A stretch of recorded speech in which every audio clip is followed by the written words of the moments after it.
From the KBIA Newsroom in Columbia, I'm Trevor Grandin.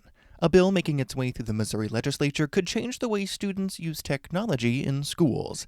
KBIA's Miriam McNutt has more.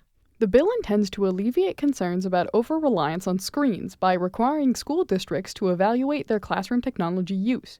Missouri State Teachers Association spokesperson Todd Fuller contends that local decision-making allows for better-fitting decisions. I think as an association, MSTA is always going to be for local control and making a decision and allowing a community to make a decision that is best for their community. The bill also contains a provision requiring schools to go back to a former technique, teaching cursive writing. I'm Miriam McNutt, KBIA News. Missouri is a signature away from greatly restricting intoxicating hemp products. Members of the Missouri House voted 126-23 last week to pass a bill that classifies most intoxicating hemp-derived products as marijuana.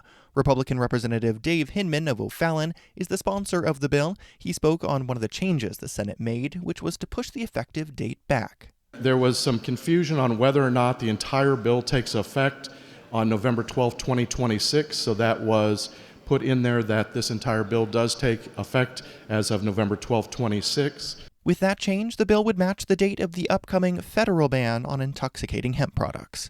A supply drive over the weekend was as notable for how the items were collected as it was for the cause itself.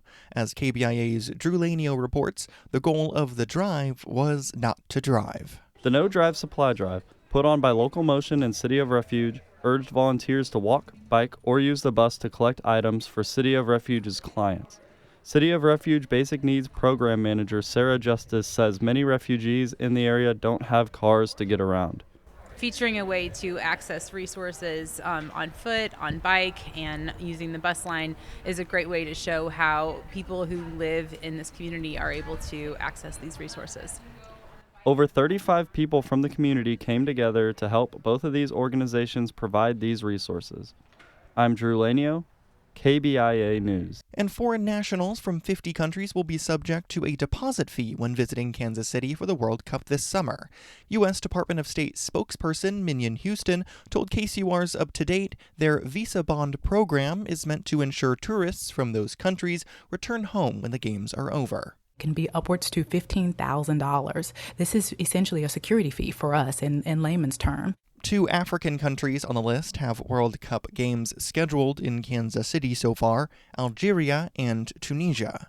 The Algerian team has picked Lawrence, Kansas as its center of operations for the tournament. I'm Trevor Grandin, KBIA News, Columbia.